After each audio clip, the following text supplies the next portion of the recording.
What is up, guys? Welcome back to Life with Nerds. Hope you guys are doing well today. We're going to be answering another common question that we get, and this time we're going to be asked, the question that we get asked a lot is, how much should we spend on a watch, or how much should we spend on a collection? This is a really good question. I get asked it sometimes by people who are getting into watches and kind of starting off their route along the watch journey that they're going to be taking. This is a common question that they get asked. I think it's because there's a lot of stigma with the amount of money that these watches actually cost, and there's a lot of stigma with spending a lot of money and how watches cost a lot of money, which I think is not the right stigma that should be attached to watches and watch collecting. But that's gonna be the question we are answering today. This is a series, common watch questions. These are things that people ask us a lot. We have a whole series on it. There's also a playlist on our channel with the other common watch questions that we get, so be sure to check that out. Also, while you're doing that, be sure to subscribe to the channel if you like those types of videos, as well as hit that like button for the fact that we're going to be discussing how much should you spend on a watch. So there's there's basically 4 things that I'm going to go over that I think you should consider and should be at the forefront of your mind when you're trying to figure out how much you should spend on a watch. The first, and I think the most important question that you should ask and thing that you should have at the forefront of your mind when it comes to how much you should spend on a watch is you should spend as much money as you can afford. Now, I don't think there's really a fast or soft number that comes to mind, but I think making sure that you can actually afford to purchase the watch that you want to get is an extremely important part of this. The most important thing that I want you to get out of this is you should not be going into debt when you purchase a watch. We all come from different socioeconomic backgrounds, and some people have more money to spend on watches and some people have less money to spend on watches, but you can still enjoy the hobby no matter how much money you have. If you are going to spend $100 on the watch or $100,000 on a watch, either way you're going to be able to enjoy watches. You need to first really sit down and think to yourself, okay, this is how much money I have or I make. This is how much money I'm willing to spend on really a luxurious good, as well as a thing that's essentially just a hobby. I don't think any of us are really using these as tools. I think we have other means to get at those tools. If it has to do with timekeeping, we have our phones, so I don't know if we're actually using these as tools. There isn't a lot of justification for actually spending a lot of money on watches unless you just simply love watches. Like I said, you can enjoy watches for $100 or even $100,000. It doesn't really matter. I think you're going to get the same amount of enjoyment out of buying a Swatch System 51 for around $100, or if you're buying, a Submariner for $6,000, $7,000, $8,000 US dollars. I think either way, you're going to be able to enjoy this hobby. So that's really the first thing that you need to consider. Know that you need to be able to afford to buy a luxurious good, and create a budget. Don't just blindly buy watches. Create a budget. Say, I'm going to spend X amount on watches, and that's how much I'm going to put towards this hobby. The second question, once you've kind of figured out, okay, this is how much money I can actually spend. This is how much I can afford to spend on a watch. The next thing that you should think about is trying to find a watch where every single dollar, or every single franc, or every single pound, or whatever currency that you work in, how can I make every bit of money that I'm putting into this watch be worth as much as possible? So how can I maximize every single US dollar or franc that is being put into this purchase? You want to put every single one of those dollars, francs, pounds to work, and make sure that you're getting as much value as you possibly can in purchasing a watch. This is where researching about the watches you want to purchase is really important. Finding out what kind of designs you like, what makes this one special. Do I want an in-house movement where I'm getting an in-house movement instead of a mass-produced movement? There's a lot of ways that you can consider this, but you want to make sure that what's important to you want to put those in the forefront of your mind, and then figure out how you can maximize every single dollar that you're spending on your watch and receiving all of that from you. So if it has to do with, and that doesn't have to just be the prestige of the movement or the prestige of the manufacturer. You should also consider things like, do I like the way this watch looks? Am I attracted to the way this looks? Because ultimately, you're going to be looking at the watch a lot more than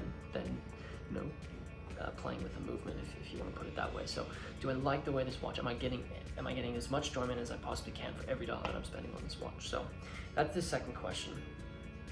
The next thing is you should think about how much you're spending on this watch, and make sure that you're spending a comfortable an amount of money that's going to make you feel comfortable to enjoy this watch. I know this is a weird question, but that's the third thing that I think you should consider. There's a couple things that you want to consider. The first is safety. Unfortunately, people do steal watches. There's been some terrible stories about people having their watches stolen straight off their wrist when they're in the cities, and there's a lot of other stories that can go along with those types of problems.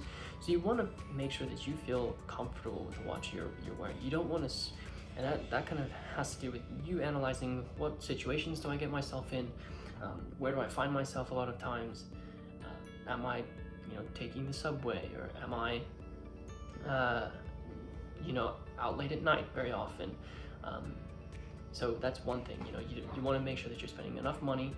You don't want to spend too much money where it almost feels like you have to protect your watch because it might get stolen. But it also can go to things like where you're going to be wearing the watch. So let's say you do a lot of work with your hands. You probably don't want to wear a dress watch very, very, very often, and you probably don't want to spend a lot of money on a watch that's extremely delicate, because it's going to be exposed to a lot of different outside influences that could possibly damage the watch. So you probably want to avoid those types of things. So feel comfortable with the amount that you're wearing from a safety and where you're going to be wearing it, because you don't want to spend a lot of money or spend however much money you are going to spend and then end up losing it or damaging it. So that's another thing to consider. And then the last thing has to do with the timing, and this is, when are you actually going to spend this money?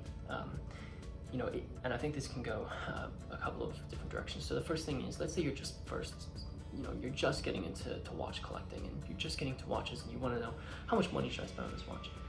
I personally, my opinion is, I think you should actually spend less money if you're just getting into this hobby. I think you should actually grow and almost not graduate, but start off spending $100, $200, buy a Seiko, buy a Swatch System 51, buy an Orient, and then once you kind of get comfortable with those and you kind of experience those, move up a little bit and move to an Oris or a Junghans, or experience different types of brands and experience different price points, because then you'll either get capped out by where you think you shouldn't spend any more, or you'll be able to see the difference between between brands. Because a lot of the times people just what I've seen is a lot of people end up disregarding specific brands just because they don't cost a lot, and I think that's not a great way of looking at watches, because I think this is a different type of hobby that you should be able to enjoy in a different way. And it allows you to actually experience a lot more on your watch collecting journey. So I think that's one of the things. Another way to look at this is you can probably spend less on watches if you are entering the purchase at a specific time. So COVID-19 has had a lot of effects on watch prices, and I think we're reaching a bottom where prices are kind of getting realigned for what they're actually worth instead of being inflated. The prices are getting corrected, and I think this is a good time to actually start entering, because you can probably save a little money than if you purchased in December of last year. So think about that. Think about where in the business cycle perhaps the world economy is, or perhaps a watch is. Those are some things that you should consider. So I hope those were helpful. Just to reiterate, I'm going to go over the 4 questions one more time. You should first spend how much money that you can actually afford on a watch. You should never go into debt, and remember that this is a luxurious product that you're purchasing that essentially is a hobby. So keep that in mind when you're trying to budget for a specific watch that you want to purchase. You want to spend as much where you maximize every single dollar, franc, pound that you're spending on this watch. You want to make sure you're maximizing the value that you're getting for every bit of money that you're putting down, because again, this is a luxury product, it's a hobby, and it's a luxury. You have the time on your phone. So that's the second question. The next is you want to feel comfortable with the watch, so don't spend too much where you feel uncomfortable. That's uncomfortable wearing the watch. This goes to things like safety, so you don't want people to be stealing the watch off your wrist depending on what types of environments you're exposed to, but you also don't want to damage the watch, and you don't want to spend so much money where you're going to be using it in a different situation and it's going to end up damaged. And then the last is timing. If you're new to watch collecting, really take the time to try and enjoy the watches that are out there. Experience them, see what they're like, and I think it will open your mind to a lot of different types of watches within watch collecting. So those are my 4 tips for how much you should spend on a watch. I hope that helps answer this common question we get. If you didn't do it in the beginning of the video, check out our playlist in our channel. We have answered some other common watch questions that we receive.